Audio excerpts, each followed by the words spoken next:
자, 이제 447페이지 제3자리 지구공모제. 자, 이쪽 출제 빈출 좀 높죠. C급인데 사실 B급에 준하는 C급이에요. 그러니까 96년도에 고급의 행정학이 등장했죠. 2000 초반까지만 하더라도 매년 나왔던 문제인데 약간 격감했지만 굉장히 중요합니다. C급이에요. 출제 포인트를 보시면은 수립 요건, 실적지의 관계, 그다음에 직업공무원제도의 위기. 원래 직업공무원제 본질을 위협하는 각종 요소들이 있습니다. 그걸 위기라고 얘기하는데 그 형태를 묻는 것들 각각 C급이에요. 자, 일단 직업공무원제를 이해하기 위해서는 칠판을 잠깐 보자.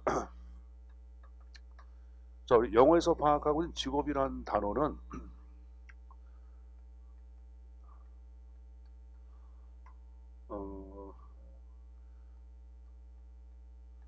버케이션이 있고 오큐페이션.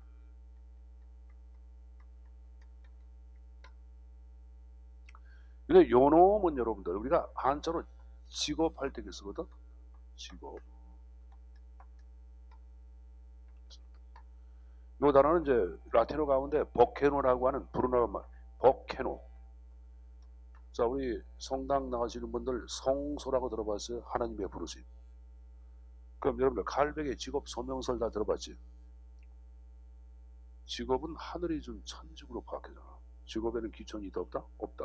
그래서 이거는 하늘이 내려준 직업이야. 하늘의 소명이야. 야, 선생님이 지금 강의하고 있다는 하늘한테 준 직업이야. 나는 그럼 열심히 강의해서 학생들 자체가 도움을 주게끔 노력을 다해야 되겠죠. 이걸 부여받을 직이라고 그러죠. 이게 직이지. 하늘이 내려진 부여받을 직자. 이거는 먹고 살기 위한 직업이야. 우리가 직업을 가지고 있는 가장 큰 이유 중에 하나는 뭘까? 생계유지 아니야. 이거야. 생업의 업이죠. 그러면 직업공무원제 직업은 요거 둘 다 아니에요. 뭘 쓰냐면은 직업공무원제를 쓸 때 더 캐리어 퍼블릭 서비스란 말이 있어. 그 이걸 번역할 때 여러분들 캐리어란 말을 번역할 때는 뭐라고 번역을 해? 가장 많이 쓰는 거. 그죠? 경력. 경력이라면 안 쓰지. 이거는 전 생애에 걸친 직업이야. 생애 직업. 그래 보자. 여기 퍼블릭 서비스야. 우리가 공무원을 얘기할 때 가장 많이 쓴 단어가 뭐예요, 여러분들?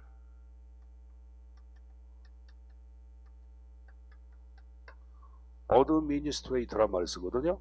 우리 대학 수업 시간에 어드미니스트레이션이란 말은 뭐라 하세요? 지난번에 한번 제가 행정학 처음 얘기할 때 관리. 그럼 이거 번역할 때 뭐야? 관리자예요, 관리자. 근데 우리가 파악하는 공무원은 그럼 관리자가 아니고 누구야? 공공에 봉사하는 자야. 공공, 국가나 국민에서 봉사하는 자. 그럼 앞에 전 생애에 걸쳐서 국가나 국민에게 봉사하는 자, 이게 바로 직업공무원이에요. 그러면 여기 보자. 가장 중요한 두 가지 요소를 파악할 수 있어. 하나는 뭘까요, 여러분들? 현재 보자. 강력한 생애 직업, 신분 보장이 전제가 돼야 돼, 안 돼야 돼? 돼야 되겠죠. 또 하나 뭐가 있어야 돼? 국가나 국민을 위해 봉사한다고 하는 사명감이 있어야 돼, 없어야 돼? 있어야 되겠죠. 그래서 이제 직업공무원제도는 요걸 이제 전제로 한 상태에서 개념을 한번 읽어보자. 자, 개념이 굉장히 중요한데 개념을 암기하지 마시고 개념을 토대로 직업공무원제도의 수립 요건을 알고 가야 돼. 자, 그럼 다음 거 보자. 직업공무원제란 사회에 첫 발을 내딛는 젊은이들이 자, 공직을 그 다음 뭐로 나왔어요? 명예로운 직업. 명예로운 직업. 그 다음에 전 생애를 보낸다 이렇게 나왔죠. 제가 생애 직업 얘기했잖아. 공직을 명예로운 직업이란 말은 특정한 사명감을 갖고 자부심을 갖고 살아간다 그런 말이에요. 그죠? 그 다음에 그 밑에 정권능한 인재, 공직 매력, 능력과 업적에 따라 승진기에 높은 지위까지 올라갈 수 있게 한 인사제도를 직업공무원제도라고 얘기합니다. 개념을 좀 읽어보라는 얘기야. 거기 여러분들 3번 나온 거. 직업공무원제도 자체의 등장은 유럽 대륙의 14세기, 15세기의 절대군주 체제하에 양성된 군인제도, 상비군 제도로부터 지금 얘기한 직업공무원제도가 탄생합니다. 직업군이야, 직업군인. 상비군, 직업군인을 얘기하는 거예요. 이건 이제 우리가 얘기하는 직업공무원제의 시발점을 얘기하고. 자, 4번 나온 거 보자. 국가공무원법에서는 경력직 공무원을 자, 뭐라고 얘기했는지 보자. 실적과 자기에 따라 임명되고 신분이 보장된다. 평생도록 공무원으로 근무하는 것이 예정되는 공무원이라고 정의하고 있다. 이렇게 나왔어 안 나왔어? 나왔죠. 그러면 경력직 공무원 자체가 바로 보다 직업공무원제 원칙에 적용받고 있음을 우리가 알 수 있어 없어? 있죠, 여러분들. 근데 내가 이걸 굳이 얘기한 이유는 뭐냐? 시험 문제를 출제하시는 분들은 제가 사학한 분이라고 얘기했죠. 문제를 맞으라고 그래, 틀리라고 그래? 문제를 틀리라고 얘기했지. 자, 그럼 물어보자. 우리나라 국가공무원법에서는 직업공무원을, 봐봐, 직업공무원을 실적과 자기에 따라 임명되고 그 신분이 보장되는 공무원으로서 평생토록 공무원을 근무할 것 예정된 공무원이라고 정의하고 있다. 규정하고 있다. OX. X야 X. 국가공무원법에서는 직업공무원 제도에 대한 규정이 없습니다. 경력직 공무원을 규정하고 있는 거지 국가공무원법에서는 직업공무원 제도에 대한 개념 규정이 있다 없다? 없다. 경력직을 정의하고 있는 거지. 저 선생님께 얘기해도 이해 안 가는 사람, 이게 무슨 말인지 이해가 안 가요.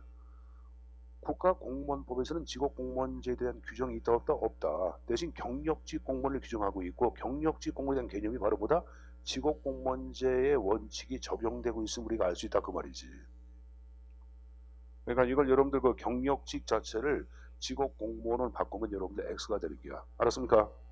그 단순한 내용 같지만 시험제로 많이 틀립니다. 자, 그럼 일단은 제가 개념을 얘기했는데 특히 개념에서 밑줄 친 것들이 있죠. 명예로운 직업, 전세계, 정고령한 인재, 공직 매력, 능력 업적에 따라 승진, 높은 시. 이것이 굉장히 중요한 단어, 키워드들이야. 자, 그럼 여러분들 이런 키워드를 토대로 한 장을 넘겨보자. 바로 쌍가로 3번의 수립 요건이 나오죠. 수립 요건을 말씀드리겠습니다. 자, 그럼 다시 앞에 집어봐. 개념에 밑줄 친 것, 명예로운 직업이란 말이 나오죠. 그럼 공직을 명예로운 직업으로 파악하기 위해서는 제일 먼저 공직에 대한 투철한 사명감이 전제가 돼야 되겠죠? 1번에 공직에 대한 사명감 확립이란 말이 나온 거예요. 다시 앞 페이지. 자, 두 번째 밑줄 전생이란 말이 나와. 그러면 전 세계를 보낸다는 것은 강력한 신분 보장이 전제가 돼야 되겠지. 또 이게 보자. 집권 정당이 야, 걔 잘러. 그럼 잘리면은 신분이 보장이 되는 게 안 되는 거지. 그럼 뭐가 있어야 돼? 정치적인 중립. 그래서 두 번째 나온 게 정적 중립 및 신분 보장이란 말이 나왔죠. 여러분들 전 세계를 보내기 위해서는 공무원들의 능력을 계속 좀 개발시켜줘야 되겠죠. 이게 바로 3번의 재직자의 능력 발전, 능력 개발이 있어야 한다 그 표현이에요. 자, 현재 보자. 현재 전 세계를 공직에 헌신했어요. 이제 나이가 먹고 늙고 노쇠했어요. 그럼 늙고 노쇠해도 안심하고 퇴직할 수 있는 연금 제도가 좀 있어야 돼, 없어야 돼? 있어야 되겠지. 그래서 여러분들 4번에 적절한 퇴직 연금 제도의 확립이란 말 나왔어. 나왔죠, 여러분들. 여러분 전 세계를 보낸다는 것은 인력 계획 장기야, 단기야? 인력 계획을 어떻게 해? 장기로 해야 돼, 단기로 해야 돼? 장기로 해야지. 그래서 그 밑에 장기적 인력 계획. 선생님 보세요. 자, 선생님이 세무직으로 들어갔어요. 근데 세무직 자체를 담당하는 일이 없어졌어. 그럼 내가 여러분 없었다는 것은 여러분들 전 생애를 보내기 위해서는 다른 일도 해야 돼. 관세일, 일반 행정일도 해야 되겠고, 그죠? 교육 행정일도 해야 되겠고, 그죠? 그럼 두루두루 여러 가지를 하는 것을 전문가라 그래, 일반가라 그래? 일반가 잘했어요. 그래서 여러분들 거기 5번에 옆에 끝에 동시에 승진 및 전직의 융통성이란 말 나왔지? 거기다 화살표 놓고 일반과 양성이라고 적어놓으세요. 일반과 양성. 일반과 양성을 일반 행정과 양성 다 좋아요, 여러분들. 일반과 양성, 일반 행정과 양성 다 같은 말들입니다. 다시 앞 페이지. 자, 밑줄 친 거. 자, 뭐가 나왔어요? 정고 유능한 인재란 말 나왔지? 그래서 여러분들 6번에 우수한 젊은이의 채용이란 말 나왔어, 안 나왔어? 나왔죠? 정고 유능에 늙고 무능에. 정고 유능에. 늙은 사람 안 뽑아. 정고 유능에. 그래서 여러분들 젊다는 것은 나이의 연령의 제한을 둔다, 안 둔다? 둔다. 그래서 거기 여러분들 7번에 연령의 제한이란 말로 왔는데, 자, 여기 보자. 직업공무원제도는 유럽에서 발생해. 근데 유럽은 참 희한한 나라가 학력하고 여러분들 능력하고를 유사하게 비례관계를 해서 그래. 그래서 학력도 좀 제한하는 특징이 있습니다. 잘 생각해보자. 워낙 공무원 시험 볼 때도 학력에 좀 제한 규정이 있어 없어? 여러분 생각해보자. 지금 여러분들 국공무원 시험 볼 때 앞으로 여러분들 전문 과목이 다 필수가 돼버려. 그거 다 아실 거예요. 뭐 사회, 수학 다 빠진다고 빠져버리는데, 그럼 여러분들 그렇게 하는 이유가, 우리나라 같은 경우에 지금 생각해보자. 고등학교 졸업한 사람, 고등학교만 졸업한 사람들이 많을까? 여러분들 2년제 이상 대학을 졸업한 사람이 더 많을까? 좀 여러분들 아마 주변에 있는 친구들 보면 대부분 여러분들 최소한 2년제 이상 대학들은 다니 안 다녀? 다니거나 졸업했을 거예요. 그래 안 그래요? 그렇죠. 그러니까 시험 과목 같은 경우에도 여기에 맞춰서 이런 과목을 바꾼 거예요. 이게 이제 워낙은 이 지금 얘기한 식으로 국공무원 자체에 고등학교 출신도 시험 볼 수 있게 해줘야 한다. 그래서 과목을 고등학교형으로 바꿔야 한다. 그러니까 누가 얘기해? 이명박 정부 때 이명박이 얘기한 게야. 그러니까 이명박이 얘기한 걸 여러분 술자리에서 얘기한 걸 여러분들 맹영구라고 하는 당시의 행정자치부, 그게 이제 당시에는 여러분들 중앙인사행정기관인데 맹하게 그걸 그대로 해가지고 고등학교에 과목을 집어넣어 버린 게야. 이전까지만 하더라도 여러분 전문에 대한 과목이었어요. 그러니까 좀 난리가 난 거예요. 그래서 사회하고 여러분들 뭐 수학하고 과학하는 이제 공지 들어가니까 행정학, 행정법 모르고 세법 모르고 아무것도 모르잖아. 업무가 마비돼 버린 거야. 그래서 여러분 내부에서 여러분들 이게 불만이 굉장히 많았고 신규 채용의 방법을 과거로 돌아가자는 얘기가 계속 나왔었거든요, 여러분들. 그래서 그걸 여러분들 다시 지금 문재인 정부, 박근혜 정부 때부터 논의가 됐어요. 논의가 돼가지고 인사혁신처장을 지냈던 연세대학교에 그 양반 누가 그 양반 인사혁신처장 때를 직접 다 개편해가지고 워낙은 한 2년 전부터 감옥을 다 바꾸려고 했어요. 근데 이제 정권이 바뀌고 중간에 이제 박근혜 잘리고 막 그랬잖아요, 여러분들. 그 저기 뭐야 그 소환당하고 아니 소환이래요. 그 해임당하고 그래서 여기 이제 감옥 변경이 약간 늦었는데, 그럼 과목 자체도 보자. 행정학, 행정법, 세법, 회계학 이런 과목들은 고등학교 때 배워, 대학에서 배워. 대학에서 배우죠. 그럼 여러분들 잘 생각해봐. 우리나라 같은 경우에도 공무원 시험 과목에다가 대학의 전문 과목을 집어넣었다는 것은 암암리에 학력의 제한을 두고 있다고 볼 수 있어 없어?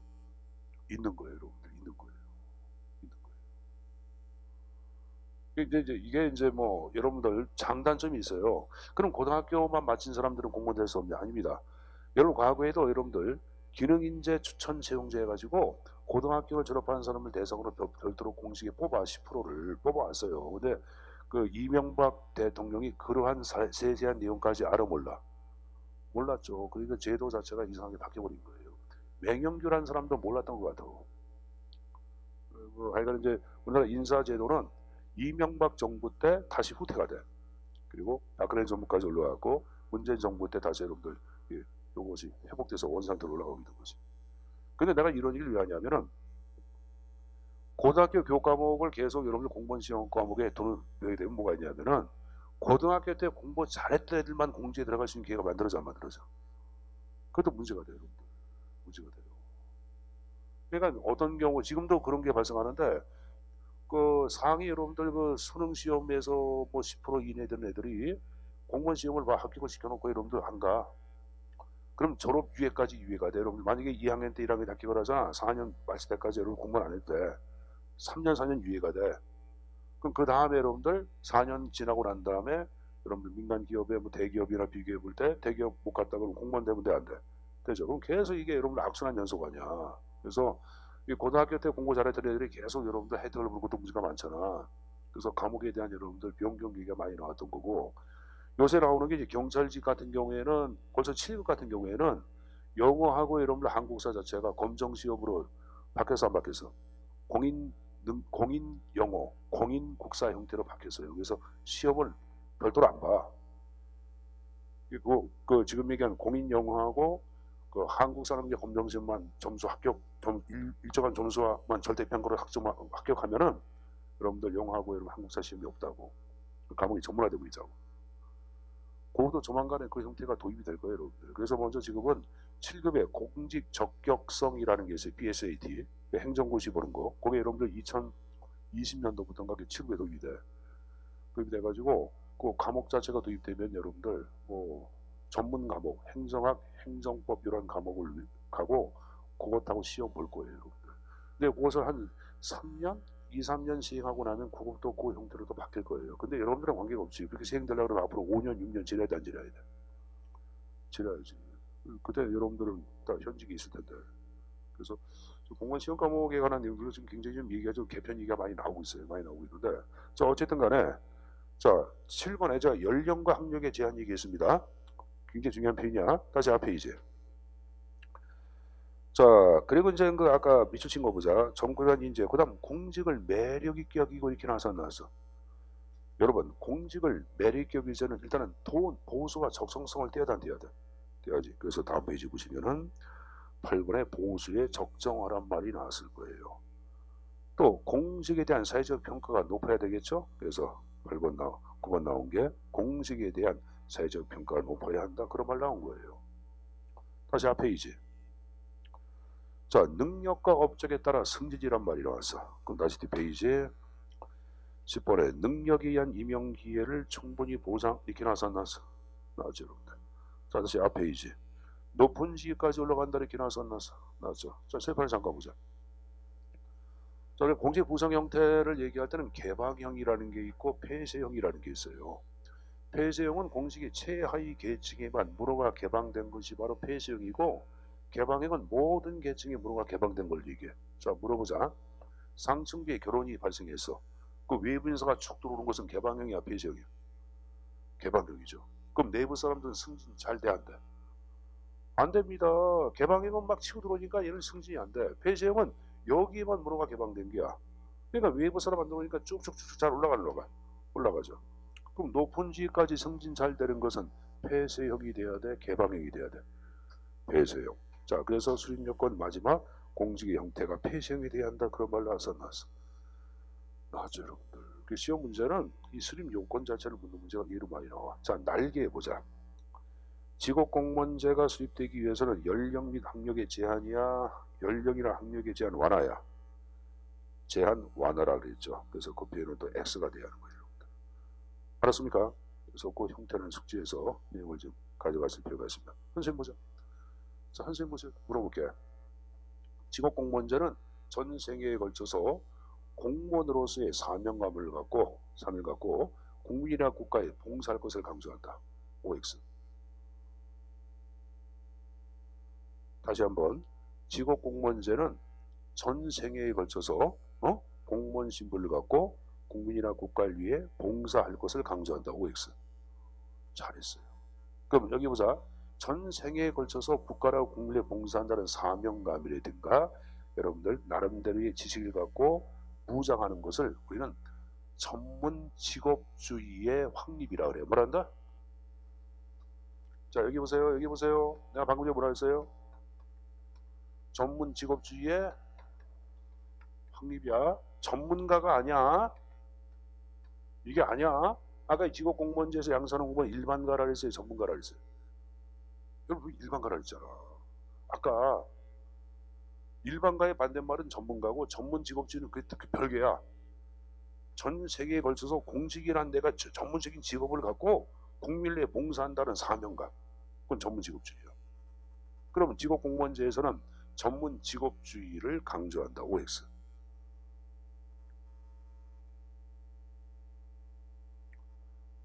다시 한번. 힘들어. 그냥 가자. 자, 4서 9페이지에 날개 보세요. 날개 보시면은 직업공무원제는 전문 행정주의는 이 전문 행정주의가 전문가주의를 얘기하는 게야. 그건 저희 하지만은 전문 직업주의는 강조한다. 그런 말 나와 안 나와? 나왔죠. 좀 틀린 거래잖아요. 전문가주의하고 여러분들 스페셜리스트라고 하는 전문가주의하고 거기 여러분들 프로페셔널리즘은 완전히 틀린 거예요. 의미가 틀린 거예요. 선생님 보자. 공무원 자부심을 갖고 국민을 위해서 봉사하면서 여러분들 내가 나름대로의 사명감을 무장하고 지식을 무장하고 열심히 일하는 거 이건 뭐야? 그거는 프로페셔널리즘, 전문 직업주의야. 전문 직업주의. 한 가지에만 능통한 것은 전문가주의고, 직업 공무원 제도를 얘기할 때는 전문가주의가 아니야. 아까 일반가 양성 얘기했죠? 그걸 여러분들 일반가주의, 일반주의라 그래. 알았습니까? 근데 전문 직업주의하고 전문가주의는 같은 게 아니야. 다른 거야. 전문 직업주의는 내가 좀 전에 얘기했죠. 공전 자부심, 자신의 직업에 대한 자부심을 갖고 사명감을 갖고 국민에서 봉사하고 또 지식으로 무장하고 그런 걸 뭐란다? 전문 직업주의. 그러니까 그 날개에 대한 표현도 숙제에서 내용을 가져갈 필요가 있습니다. 어려운 표현이야. 어려운 표현이야. 그거 좀 숙제에서 가져가세요. 자, 그 다음에 직업공무원의 장단점 여러분 한번 읽어보시고 449페이지에 직업공무원제와 실적주의와의 관계가 나오고 있는데 자, 여러분들 다시 448페이지 직업공무원제의 수립 요건을 다시 봐봐. 수립 요건에 이번에 정속 중립하고 공무원의 신분 보장 나왔죠?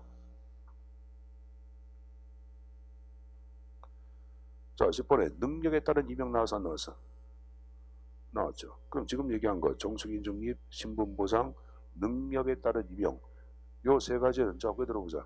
아까 실적주의의 3대 요소 배운 거 기억나나? 자, 다시 우리 앞쪽으로 쭉 넘어가서 442페이지.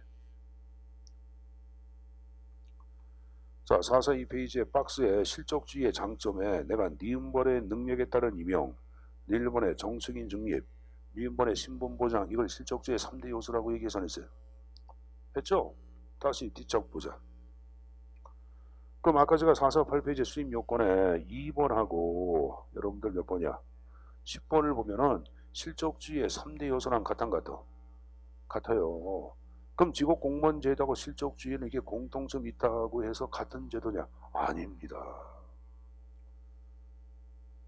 등장식이나 등장 국가가 벌써 틀려. 직업공무원 제도는 유럽 대륙에서 발생한 거고 실적주의는 미국에서 발생해. 식이 틀리죠, 여러분들. 그래 안 그래? 절대 왕정 때 증정한 거고 이쪽은 1880년에 만들어진 거고. 그래서 449페이지 자, 양자의 관계 차이점 나온 거 보자. 실적주의가 오늘날 직업공무원제 확립에 기여하는 건 사실이나 실적주의의 재택이 곧 직업공무원 재택을 의미하는 것은 결코 아니다. 자, 공통점 세 가지 나왔죠. 중립성, 능력임용, 신분보장 공통점. 그러나 차이점이 있다 없다? 있다. 그래서 박스에 차이점이 쭉 나와 있을 거예요. 자, 일단 직업공무원제를 얘기할 때는 자, 전통적인 농업사회를 근간으로 등장한 나라들 영국, 독일, 프랑스, 일본에서 발생했고 실적주의는 산업사회를 근간으로 한 미국에서 여러분들 전형적으로 발달이 이루어집니다. 직업공무원제하고 3번의 계급제, 4번의 폐쇄형은 어머니가 같은 형제야. 한 배에서 나왔다 이게야. 무슨 말이냐면은 특정 국가에서 직업공무원 제도를 선택을 하면은 특별한 이변이 없는 한 계급제나 폐쇄형의 공직의 형태를 취해왔다 그 말이에요. 마찬가지로 일종의 실적주의하고 3번의 직위분리제 개방형 또 한배에서 나온 형제야. 이쪽도 마찬가지로 그 나라의 관행 관례적으로 실적주의를 선택한 보통 직위분리제 개방형의 형태를 취해왔다 그 말이에요. 여러분들. 자, 직업공무원제는 인간 중심으로서 5번의 생의 직업을 강조합니다. 실적주의는 여러분 직무 중심이에요. 직무 중심. 그래서 상대적으로 생애성보다는 업적이나 실적, 성적을 중시합니다. 보수 틀려. 보수 이쪽은 생활을 위한 인간다운 생활을 위한 보수 생활금. 이쪽은 그것이 아니라 직무의 특성에 따라 보수가 지급이다. 자, 현선생님 보자. 현선생님이 구급공무원이야. 놀부야. 자, 놀부는 자식이 몇 명이에요? 흥부야, 흥부. 흥부는 자식이 몇 명이에요?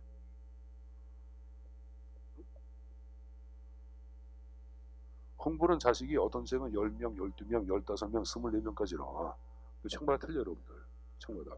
그러니까 흥부는 자식이 많다고 생각합니다. 제일 많은 게 24명이니까 내가 24명의 자식을 갖고 있어. 야, 대단하네. 24명 그럼 누가 떠올라? 자식 24명 가진 조선시대의 왕. 세종 아니야? 세종이 자식 24명이었지. 자, 선생님 보자. 어쨌든 선생님이 24명의 자식이 있어. 구급공무원이야. 그러니까 국가에서 뭐라 그러냐. 네가 비록 구급이라고 하는, 잘 들어보자, 단순한 직무를 수행한다 하더라도 부양가족이 많기 때문에 내가 보수 이만큼 줄게. 이건 생활급이야, 직무급이야? 생활급. 직무가 뭐냐? 야, 네가 막 부양가족 24명, 30명 다 필요 없어. 네가 담당하는 여러분 직무는 막 구급이란 단순한 직무를 수행해. 이만큼 받아가. 이건 뭐야? 직무급. 그러면 생활급, 직무급 가운데 인간미가 있는 것은 뭐야? 생활급이지. 그래서 여러분들 거기 직업공무원 제도에 뭐가 나왔어요? 좀 전에 5번의 인간 중심, 실적주의는 직무주의 그런 말 쓴 거예요. 그래서 그 밑에 비합리성, 감정이나 정서를 강조하는 게 직업공무원제고, 그렇죠? 합리성, 보다 객관성, 전문성, 과학성. 이 말 이해했어요? 비합리성은 인간적이면 정적인 측면 그런 걸 강조한 걸 얘기해요. 합리성은 그게 아니야. 메마른 사람들, 냉정한 사람들, 야, 저 사람 합리적이다 그런 말이 써서 그게 되게 합리성이에요. 직업공무원제는 경력 중심으로서 일반과 양성 강조하지만 실적주의는 상대적으로 전문가 양성을 강조합니다. 자, 일반가는 선생님 보자. 학원에 상담 직원이 있어. 여러분들 공무원 상담하는 사람들 일반가의 전문가야.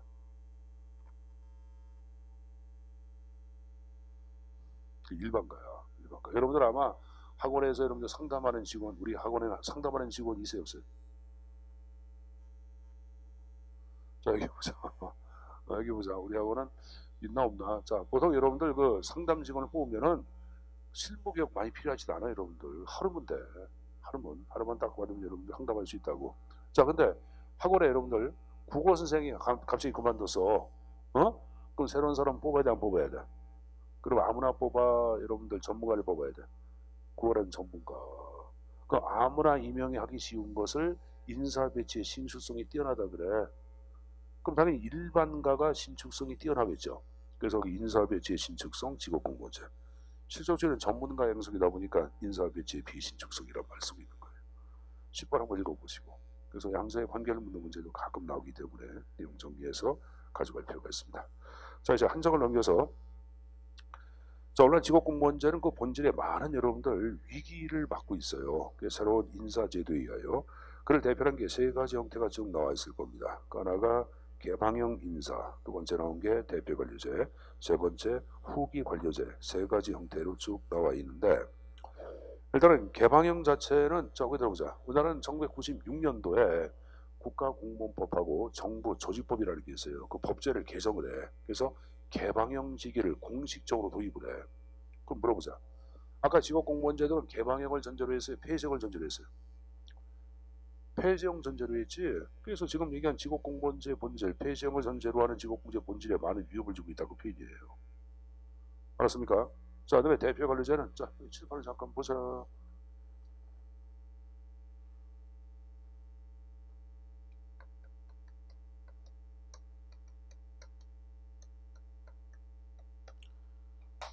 요거는 특정 집단을 대표하는 관료야. K라고 하는 특정 집단을 대표하는 관료, 이를 위해서 공직 할당의 방법을 활용합니다.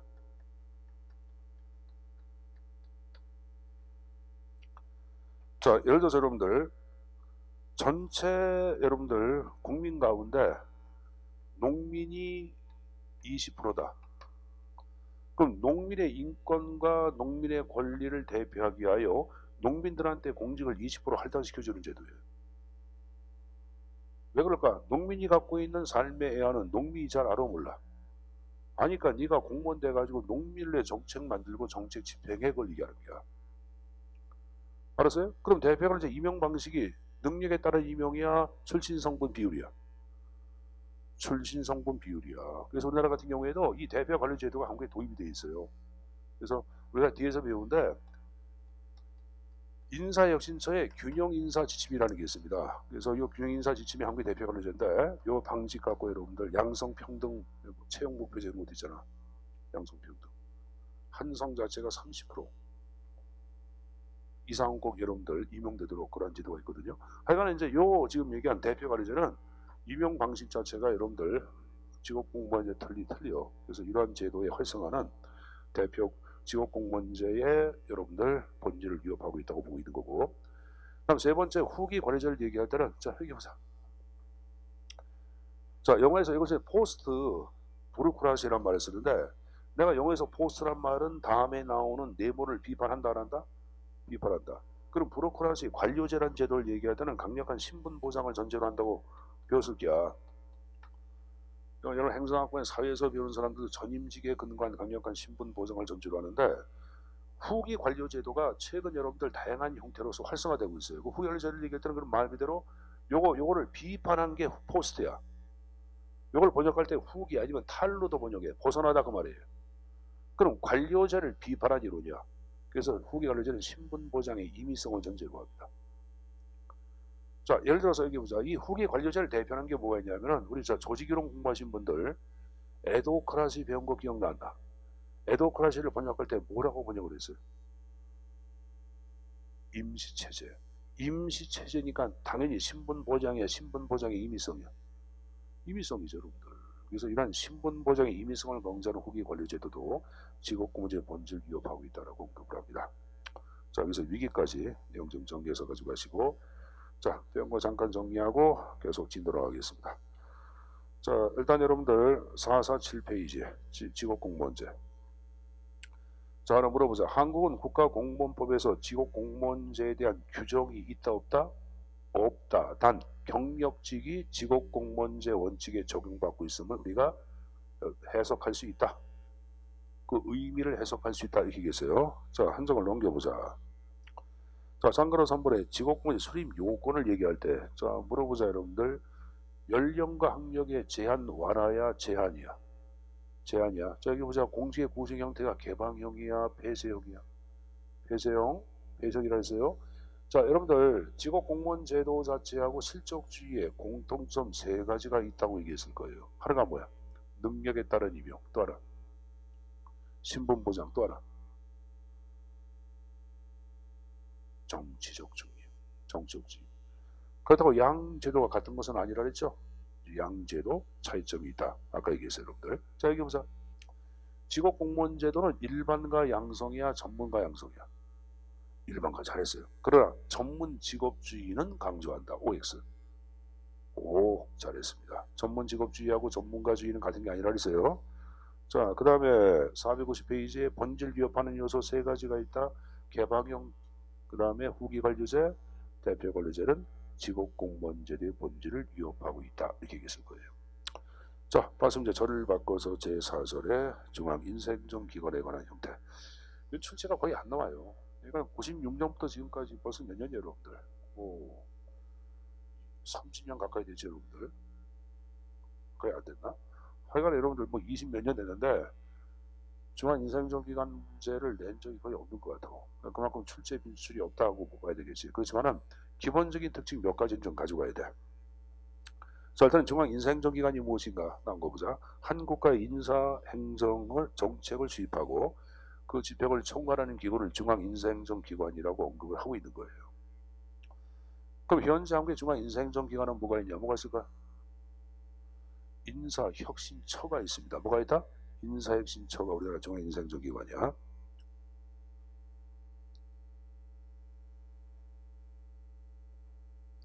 자, 근데 여기서 우리가 이제 시험 출제에 이렇게 함정할 수 있는 내용이 있기 때문에 내가 2가지 보고 가겠는데, 쌍가로 3번의 중앙인사행정기관의 기능이 나와. 자, 기능에 1번 나온 거 보자. 준입법적 기능이란 말이 나오죠. 자, 의회가 진행한 법률적 범위 내에서 규칙을 지정한다 그런 말 나오죠, 여러분들. 나오죠. 자, 고개 들어보자. 자, 여러분들 그 행정법이나 사회시간에 법원의 여러분들 계보를 배웠을게요. 법원의 계보. 법의 근원지. 맨 위에 최상위법은 뭐야? 헌법. 그 밑에 법률이 있죠. 그 밑에 우리가 얘기하는 행정부의 령이 있어 없어? 명령이 있어 없어? 명령을 다른 말로 뭐라 그래? 시행령, 대통령령. 그 밑에 뭐가 있어요? 부령이 있고. 부령을 뭐라 그래? 규칙이라고 얘기하죠. 자, 근데 여기 보자. 행정부령 자체를 명령 얘기했죠, 여러분들. 그 대통령령. 그리고 이 부령보다 위에 있으면서 규칙의 형태를 지닌 게 있어요. 바로 총리령이야. 뭐가 있다? 총리령. 자, 근데 여기 보자. 자, 우리나라 중앙인사행정기관 명칭 얘기해보세요. 좀 전에 뭐라 그랬어요? 좀 전에 여러분 입으로. 인사? 그래요. 인사혁신처. 지금 내가 인사혁신처라 그랬다.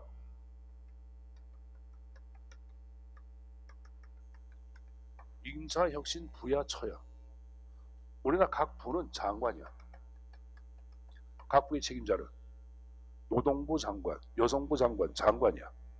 근데 처의 처장을 얘기할 때는 차관급이야. 그럼 물어보자. 부령을 제정하는 사람은 당연히 장관이야, 차관이야? 어? 장관이야. 장관이야. 그럼 여러분들 만약에 우리나라의 중앙인사행정기관은 법률에 법률에서 인사 문제에 관한 부령을 지정할 수 있다. OX. X죠. 처장은 차관급수야. 자, 근데 선생님 보자. 선생님 보자. 그럼 처장은 어떻게 해요? 잘 들어봐. 처는 국무총리 소속이야. 어디 소속? 국무총리 소속이야. 대통령 소속이 아니라 국무총리. 그럼 총리령으로 인사에 관련된 규칙을 만들어야 돼. 뭐로? 총리령으로. 그래서 거기에 여러분들 규칙에다 화살표 총리령이라고 적어놓으세요. 그 혼동을 많이 한다고. 규칙에다가 총리령을 적어놓을 거야. 그 시험제로 하면 10명 가운데 여러분들 8명 틀린다. 이거. 자, 그리고 또 하나 정리할게. 거기 이번에 준 사법적 기능이란 말이 나오죠. 자, 여기 보자. 행정에서는 이 준 사법이라는 말 많이 쓰는데 여기 보세요. 한자리 이렇게 있어. 이거 뭐야? 사자인데 무슨 사자야? 판단사자야. 판단. 법에 근거해 판단하는 게야. 그래서 재판하는 것은 법에 근거해 판결, 판단, 재판하는 거예요. 여러분들. 재결 내리는 거예요. 법적인 판단. 그럼 이 준사법적 기능은 사법부가 하는 건데 사법적 기능은 근데 행정부에서도 준사법적 기능을 수행해요. 이게 법적 판단을 내린다고. 이게 뭐가 있냐면은 인사행정 산하기구 가운데 소청심사위원회가 있어요. 뭐가 있다? 소청심사위원회. 그래서 여기 소청심사위원회는 위법 부당한 처분을 받은 공무원. 내가 너무 억울해. 나 징계받을 이유가 없어. 그럼 나는 소청을 제기해. 어디에다가? 소청심사위원회. 나 징계받을 사유 없어요. 억울해요. 이런 식으로. 그럼 이에 대해서 여러분들 재결이 재판이야. 재판 기록이야. 선생님 근데 이게 뭐가 이상해요? 자, 여기 보자. 자, 우리 공부를 하신 분들은 위원회 가운데 행정위원회 배운 거 기억날게요. 공부하신 분들은 행정위원회 자체는 여러분들 잘 들어봐라. 부서 편제에 있어서 독립성을 띈다 안 띈다?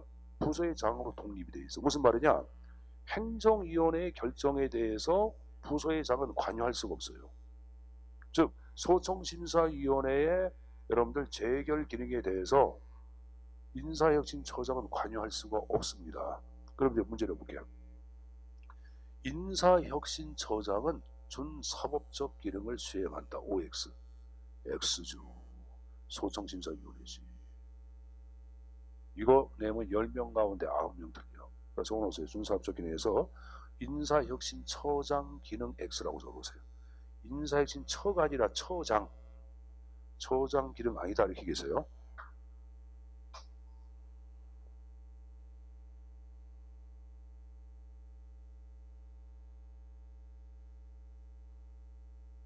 됐습니까? 그게 한 문제입니다. 자, 그리고 또 하나 정리할게. 453페이지, 453페이지. 박스에 각국의 중앙인사행정기관의 명칭이 쭉 나와. 영국, 프랑스, 미국, 일본, 한국 나와. 한국은 뭐야? 인사혁신처 얘기했죠. 자, 그리고 그 밑에 유형이 독립합의형 나왔고 비독립 단독형이 나왔죠. 자, 비독립 단독형에다가 별표 해놓고 한국 적어라. 우리나라는 인사혁신처장 한 사람이 여러분들 뭡니까? 결정을 해야 하네. 하니까 단독형이야. 그렇지만 행정부에 예속이 돼 있잖아. 그래서 여러분들 비독립 단독형 한국. 됐습니까? 그렇게만 정리. 다른 건 원칙 없습니다. 자, 바로 넘겨서 445페이지. 자, 절을 바꿔서 제5절에 공직의 분리 파트에 관한 내용들. 자, 굉장히 중요합니다. 행정학의 출제 우선순위를 100개 정도를 묶어서 내가 책을 낸 게 있어요. 2년 전에 여러분들 책을 낸 게 있는데 출제 우선순위를 쭉 정리해가지고 여러분들 그에 따라서 이제 문제가 나온 걸 책들이 있는데 그 우선순위를 분석해 보니까 지금 우리가 별 공직의 분리 형태는 우선순위 10위권 안에 들어가는 것들이 2개가 있어요. 그러니까 요 자체만 갖고도 문제가 2문항 정도로 나온다? 나온다고 말해요. 그래서 그 출제 포인트에 보시면은 일단 1번 경력직하고 특수 경력직 구분해서 별표 3개 나왔죠. 이게 10위권 안에 들어갈 거예요. 이거 들어가고 그 다음에 이제 그 4번에 직위분리제 나왔죠. 이건 특A급이야. 그러니까 이건 뭐 거의 1, 2를 다쳐. 1, 2. 네, 그만큼 문제에서 거의 나오는 거 매년 나온다고 해도 뭐 2018년도 19년도 계속 문제가 나왔어요. 국가직, 지방직 동시에 나오는 경우도 있고 한 군데 나오는 경우도 있고 매번 나온다고. 그리고 기타 이번에 개방형 임용제도, 고위공무원전 제도 그것들도 각각 C급, B급입니다. 자, 그럼 먼저 여러분들 요 경력직과 특수 경력직은 자 출제가 어떻게 나오는지 말씀드리겠습니다. 일단은 양자에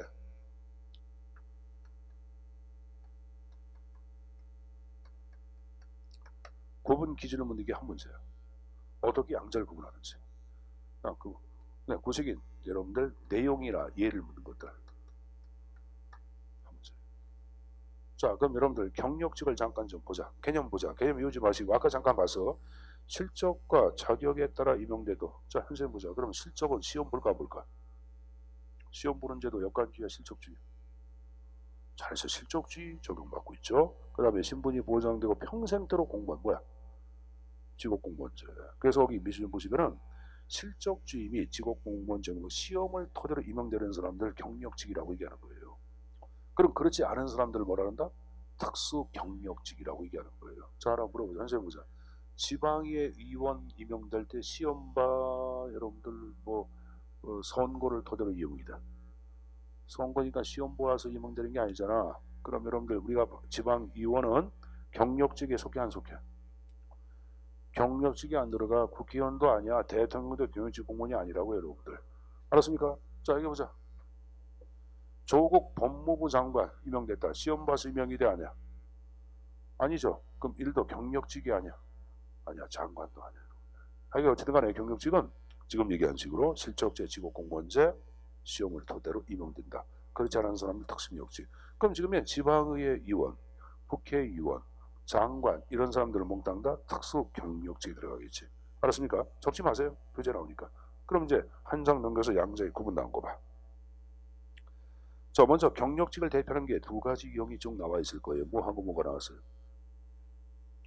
일반직이 나왔고 또 하나 특정직. 두 가지 형태가 나와 있을 거예요. 일반직하고 또 하나 특정직이 나와 있고. 자, 그러면 이제 특수 경력직은 다시 두 가지 유형으로 구분되는데 그 하나가 뭐예요? 정무직이 나왔고 또 하나 별정직의 형태로 구분됩니다. 자, 일반직 공무원을 얘기할 때는 자 거기 보자. 일단은 1에서부터 9까지 계급이 존재가 되어야 합니다. 그 다음 동그라미 직군, 직렬 동그라미. 직군, 직렬로 항상 구분이 돼.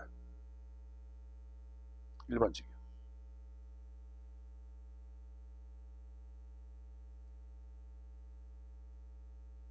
그리고 그 밑에 연구지도, 특수기술, 직렬의 공무원들 들어가는데 그 가로 안에 표현 봐봐. 가로 안에 표현. 연구관, 연구사, 지도관, 지도사의 명칭이 들어갔다. 다 일반직이야. 농촌진흥청 임업연구관, 농촌지도사 다 일반직이 들어가는 거예요. 국립박물관 학예연구사 뭐에 들어가는 거야? 일반직이 들어가는 거예요. 자, 근데 하나 유의할 게 있어요. 연구관 가운데 아닌 게 하나가 있어요. 딱 유일하게 아닌 게. 자, 헌법재판소에 헌법연구관이 있는데 자, 표제 보세요. 특정직 보세요. 밑에 특정직. 특정직 세 번째 줄 보시면 중간에 헌법재판소 헌법연구관이라고 나와서 밑줄. 이건 연구관이지만 예적으로 뭐에 들어간다? 특정직에 들어갑니다. 구분해서 가지고 가야 돼.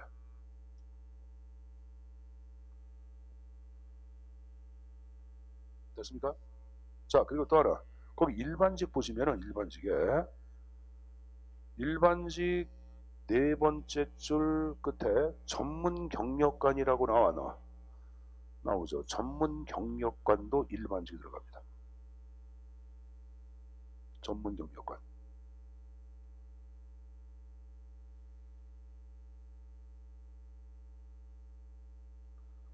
자, 이번엔 특정직 나온 거 보자. 특정직은 법관, 검사, 외무공무원, 경찰공무원 쭉 나와 있죠, 여러분들. 특수 분야 업무를 담당하는 사람들. 그 다른 법률이 특정직으로 지어놓은 공무원들. 자, 무슨 말이에요? 여기 보자. 경찰공무원법이라고 있지. 경찰공무원법은 경찰공무원은 특정직에 속한다. 이런 식으로 규정이 되어 있다고. 네, 특정직이에요. 자, 근데 이 특정직에다가 하나 적어놓자. 그러다가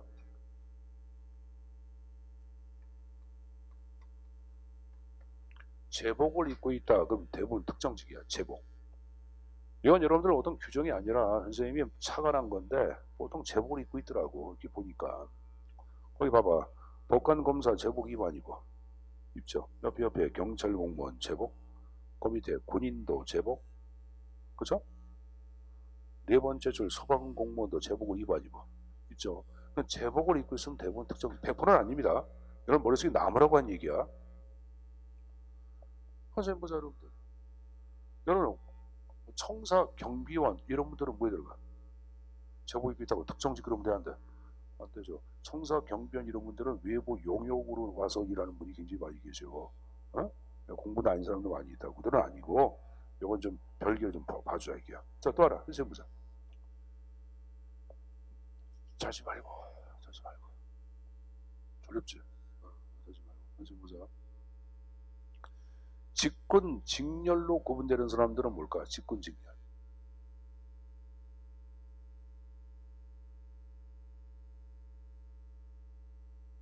좀 전에 뭐라 했어? 거기 뭐 일반직 봐봐. 응? 일반직. 선생님 보자. 행정직권, 행정직렬 일반직이야. 행정직권, 행정직렬, 세무직료 일반직이야.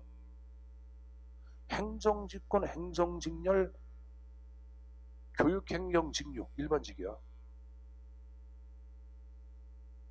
자, 그럼 물어보자. 교정직 공무원 제복 위반이고 입죠. 그러니까 특정직이다. OX. X예요. 교정직 공무원은 행정직권 교정직렬에 속해. 그래서 그분들은 일반직이에요. 일반직이라고. 코 운동을 많이 한다고.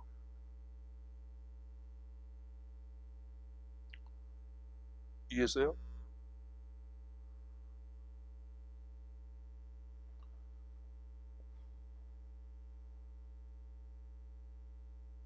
자, 그리고 이제 특정직 가운데 여러분들 제복을 입고 앉지만 특정이 되는 사람도 있습니다. 외무공무원 나왔죠?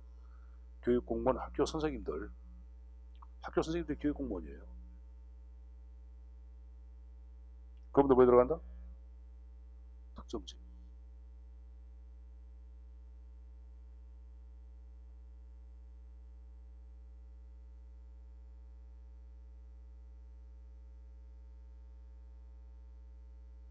근데 하나 유의할게요. 이게 보자. 학교에서 근무하시는 국어 선생님, 영어 선생님, 사회 선생님 다 특정직이 들어가는 거예요. 근데 학교 여러분들 행정실 있잖아.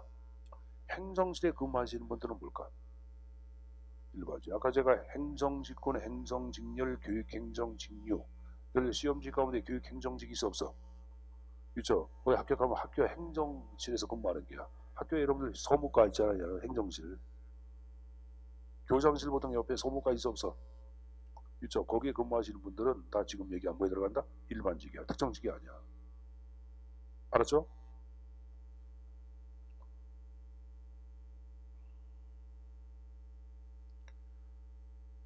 자, 그 다음 여러분들 계속 봐봐. 거기도 뭐가 나왔어요? 군무원. 그렇지? 군무원도 한번 생각해보라고 얘기하지 않았어요? 그렇죠? 군무원도 여러분들 지금 얘기한 특정직이야. 군무원. 그리고 그 밑에 국가정보원 직원 이렇게 나와서 안 나왔어? 나왔죠? 특정직에 들어가는 거예요. 그러니까 특정직 공무원들이 뭐가 있는지 형태 숙제에서 가져갈 거예요.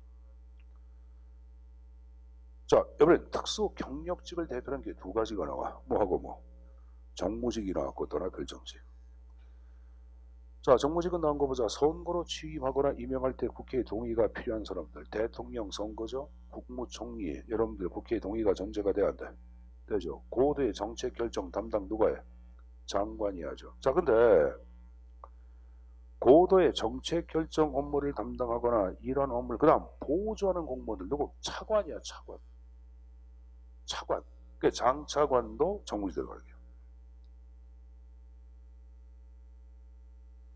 거기 다섯 번째 줄 거대 대통령, 장차관, 국무총리, 각처의 처장. 자, 각처의 처장도 차관급이라고 얘기했죠. 그리고 그 다음 밑줄 청장. 이때 청장은 중앙행정기관의 청장을 얘기하는 거야. 자, 여기 보자. 선생님 보자.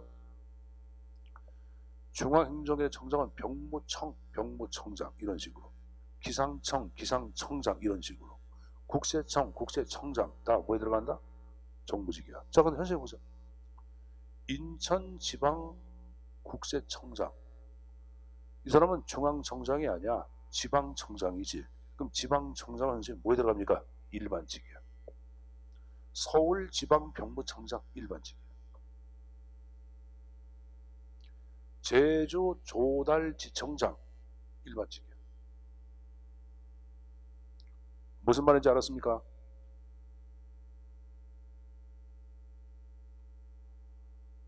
근데 여기 현재 보자. 현재 보자. 여기 보자 지금.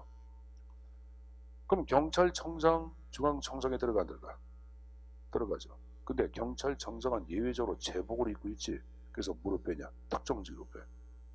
그럼 하나 더 물어볼게. 현재 보자. 해양경찰청장도 제복을 입어 안 입어?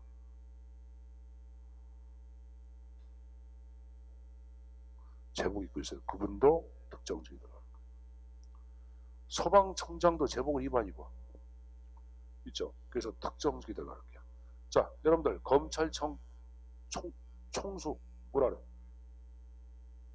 검찰청의 꼭대기에 계신, 자, 우리 이런 말씀하지 대갈통, 미안합니다. 욕하지만 욕하는 편이다. 꼭대기에 계신 분들 뭐라 그래? 검찰청장이라 그래, 청장이라 그래.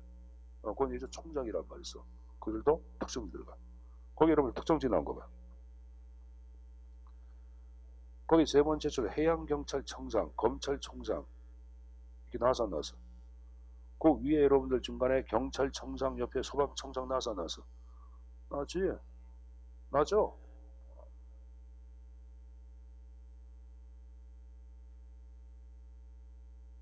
구분해 줘야 합니다. 그러니까 청장이라고 다 정무직이 아니라 제복 입은 청장은 특정직으로 빼고 있구나. 숙제서 가져갈 거야. 알았죠? 다시 보자. 다시 정무직 중간에 끝에 국가정보원장과 차장, 감사원장. 다시 보자. 서울특별시장 선거를 토대로 임용된다. OX. 정무직이 들어가는 거야. 그리고 선생님 보세요.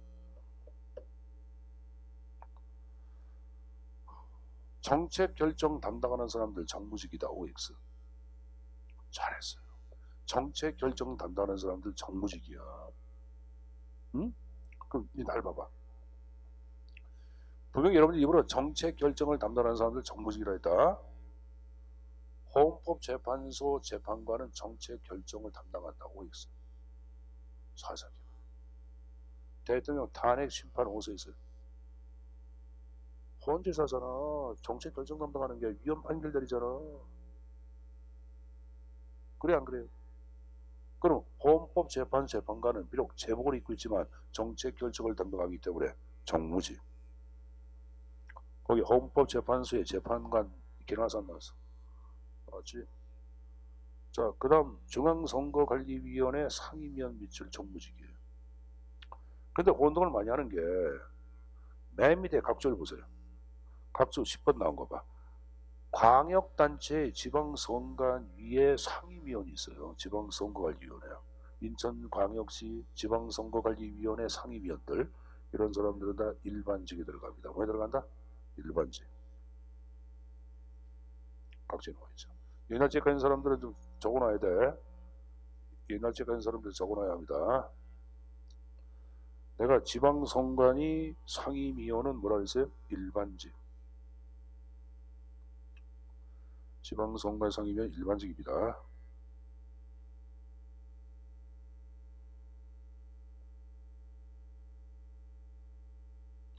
중앙선관위 상임위원은 뭐에 들어가?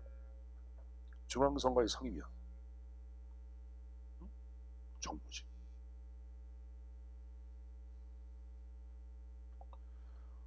선생님 이거 외워야 돼. 이건 외워야 돼. 내가 여러분 출제 우선 10위권 안 해도 한다 그랬잖아. 이거 외우기 어떻게? 자, 별정직 나온 거 보자. 밑줄 비서관, 비서 밑줄. 이게 보조 업무 수행하는 사람들 별정직 들어갑니다.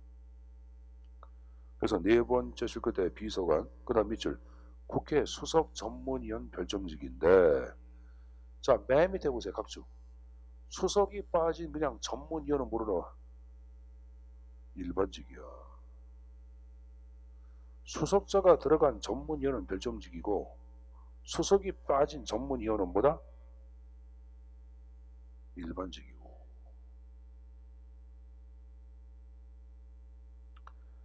자, 그리고 맨 밑에 줄 비서 여러분들 중앙행정기관의 차관보 밑줄. 차관보도 장차관 업무를 보좌하기 때문에 별정직에 들어간다고 보시면 됩니다. 자, 일단 제가 여러분들 국가공무원법에 관한 내용들 4가지 형태 공직 유형을 얘기를 했는데 아마 좀 머리에 정리가 안 될 거예요. 그러니까 여러분들 쉬었다 할 테니까 쉬는 시간 때 다시 한번 전반적인 체제를 한번 훑어보세요. 한번 2번만 읽으면 체계가 이렇게 틀이 만들어져요. 여러분들 인지구조 이렇게 형성이 돼. 이렇게 인지구조. 머릿속에 이렇게 인지구조 형성이 된다고. 그러니까 환상을 갔다 오고 한 10분 정도 쉬면서 다시 한번 정리를 하도록 하십시오. 좀 쉬었다 하겠습니다.